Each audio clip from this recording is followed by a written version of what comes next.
Hey guys, Uncommon Ramen here. Before we get into the video, let me remind you, if you like my content, please hit that like and subscribe button so I can help with those analytics.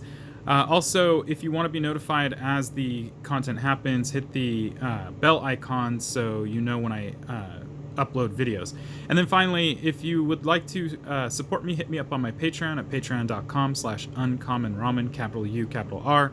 I do all of this in my free time, so any amount of support can help me bring more of this content to you more often. So I know that I do a lot of small box games, and it seems like that's all I've been doing lately, but the reality is that a lot of these small box games have been bringing me a lot of joy, and they take up so little space on the shelf, it just doesn't seem like I shouldn't do justice to them. They're really cool. More importantly, I haven't really bought any big box games in quite some time. I know that I have some bigger box games coming in Kickstarter, but until I get them, it doesn't make any sense to really put those up. And I've been focusing on putting, my monetary stuff elsewhere. So again, we're going to take a look at a small box game. It kind of looks like we're doing two, right? We're looking at Deep Sea Adventure and Moon Adventure, but really I wanted to do a focus on the Moon Adventure. But the reason why I picked up Moon Adventure was because of Deep Sea Adventure. So really quickly, I'm going to take a look inside here and tell you a little bit about this game. Deep Sea Adventure is it's a competitive game with multiple players. I think it's up to 4 players. No, up to 6 players. And it basically pits you as a diver that is trying to dive for treasure, but on a budget. And therefore, you and a group of people all go in on a submarine together with a shared oxygen supply. And you have to kind of utilize the oxygen supply as best you can to get as deep as you can to get the best treasures as you can, but you also have to be able to get back into the submarine without losing air. And I thought it was a really interesting concept because we have, so here's the meeples. We have the meeples here diving for this treasure, but the treasure is basically going to be littering a trail underneath the submarine, very much like this. And as you can see, we have different values as you go in. And so what you're trying to do is get down here as deep as you can. But if you go too far and you don't have enough oxygen to get back, you drop all your treasures, and it makes it really dangerous because because one of your opponents could go pick up those treasures. And I thought it was a really interesting game. And you can see that each tile here, let me just pull these out real quick. Like I said, I don't want to do a huge thing on this game, but you can see that each tile is going to be face down, but has different values. These ones look mostly like 8s. There's an 11 here, a 10, some 9s. So you have to decide based off of risk and reward what's the best way to get down into the depths of this ocean for treasures, and how to make sure that you still manage to get more treasures than your opponents do. And the reason I wanted to show this game as well is because this game is one of the biggest reasons why I picked up Moon Adventure. Because if you look at the back of the box for Moon Adventure and read about it, you can see that there's some similarities here. And it didn't dawn on me until just today that these are both designed by the same person, Jun Sasaki, where Deep Sea is also Goro Sasaki as well. So what are the difference between the two of these? The biggest difference is that Moon Adventure is cooperative. Let me see the English instructions right here. So Moon Adventure has you and up to 4 other people cooperatively surviving on the moon, I should say, as oxygen runs out and certain things, start to fail, essentially. And so if you look right here, you can see this is what really attracted it to me. Is it has this similar setup of tiles where we have to go from one end to the other, and each of these tiles represents something. It looked very very close to the Deep Sea Adventure. And then I found out that it was a cooperative game. And after having a chance to have played it, we got our game objective here. You basically need to bring back undamaged supplies, and you need to bring back enough to survive until I believe someone is supposed to come rescue you. And this is like a very miniature version of that Mars game where you're in the same situation. You're surviving on Mars while things slowly but surely break down, and you have to use cooperation to kind of figure out how best to survive. And there are different actions that you can take here, and each action has a point value, and you'll have a set amount of action points per turn. But what you need to do is you need to set up these little oxygen generation units, and the more you set up, the further you can go. But also there's a deck working against you that creates little natural disasters and whatnot that can knock these oxygen generation stations down. And so you have to use your oxygen in the best way possible to get as many of these undamaged goods back to your base. And you can see here how many goods you have to get back. If you have 5 or more players, or 5 players, you need to have 9 or more goods, 8 or more goods for 4, and so on and so forth.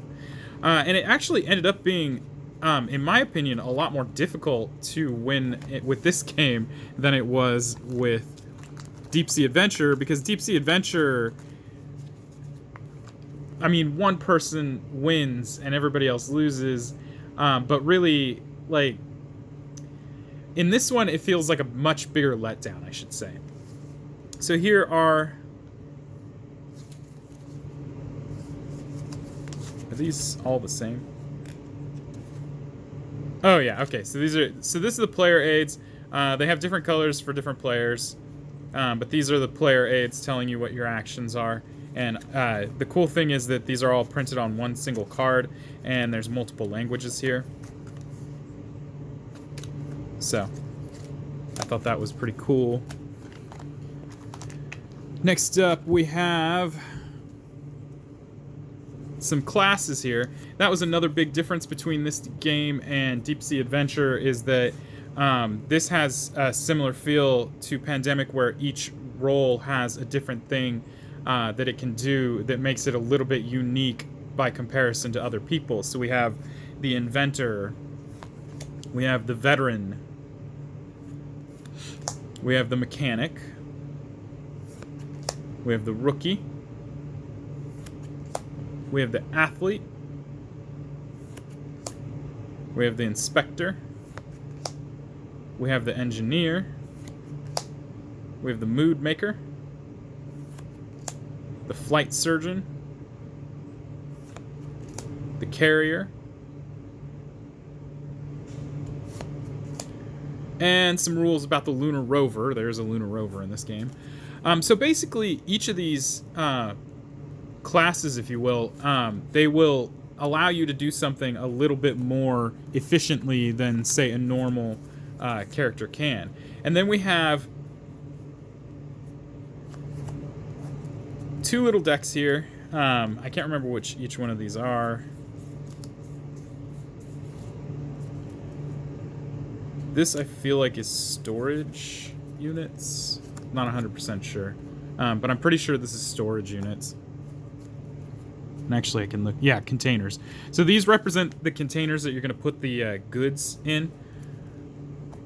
And then you have this deck right here. And this deck has quite a few things in it. It has oxygen in multiple different levels. And then it also has these really horrible magnetic storms. And these magnetic storms are what are going to knock your OGSs offline. And the downside to that is that, as far as I know, and I could be wrong about this, I never actually looked at the Engineer. No. Mechanic?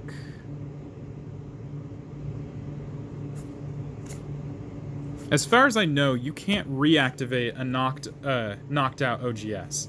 So when the magnetic storms happen, they're going to knock out an OGS, and when that happens, that basically just means you no longer have that piece to lay down on the table, which means that your little journey from where your shelter is to where you want to be could be severely hindered if you're not careful about how you manage your oxygen. And you can see there's 2 O2 and then 3 O2 tanks here. Obviously the 302 there's less of, but it's better. We have these cubes here. These cubes represent, I believe, what you put on top of the oxygen to show how much of your oxygen you've used. Or maybe, oh no, these are root pieces. I'm so good at this, guys. So you have your root pieces here. These help you, if I could be very wrong about that, but I think they help you make the make shortcuts, but I'm not sure. So you got your root pieces, and then you have your dice, and these are the same dice that you'd find in the Deep Sea Adventure. They're just wooden D6s. They're very cool. Then, as you can see here, we have the meeples that look almost exactly the same as the meeples from Deep Sea Adventure. And for obvious reasons. And then we have our Rover here as well. And the cool thing about the Rover is that you can slot in a character in it, and it is driving the Rover. And the Rover is extremely good. The Rover can help you get back to HQ very, very quickly. And then there's one other one here. There's a robot. This guy isn't going to get used every single game. This is only going to get used if you have the correct character card, the correct title. We have a whole bunch of things over here.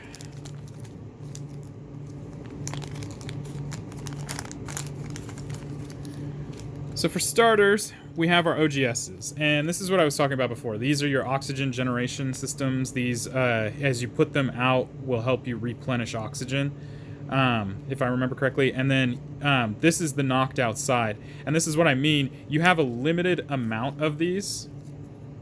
Looks like you got 5 of them.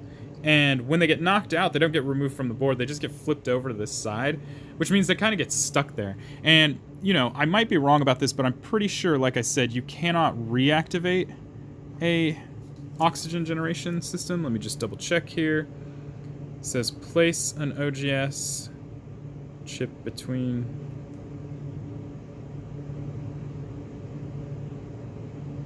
Yeah, so as far as I can tell, you can't reactivate these. So once they are knocked out by the magnetic storms, that's pretty much it. And like I said, you have a limited amount of them. So that's that. I think this is just the first player token. No, this is the base board. Okay, so this is where we all want to be as we run out of oxygen. Okay, then we have these little guys here. These are called collected chips, and you're just going to place these in place of these little chips as you collect them. And this is the basic, the meat of the game.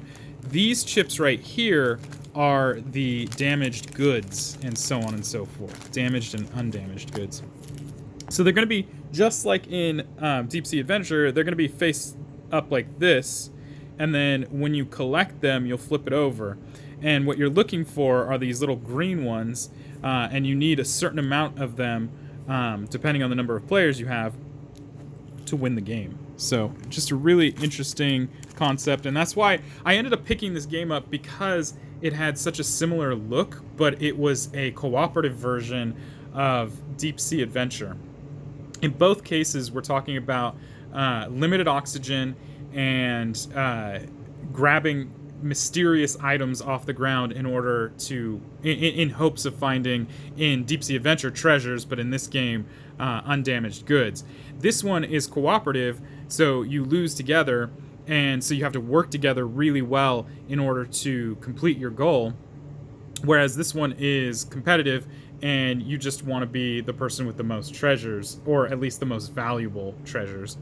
And they both are really fun, but I really wanted to try this one out, and I really enjoyed playing this one simply because, again, it was a cooperative element. It reminded me of playing Pandemic mixed with really any cooperative game in truth, and it's really well made. And considering the size of the box, you can't really argue with it. It's so well made that you don't necessarily have to pull out such a big box like Pandemic, especially in my case where I have a ton of expansions for it.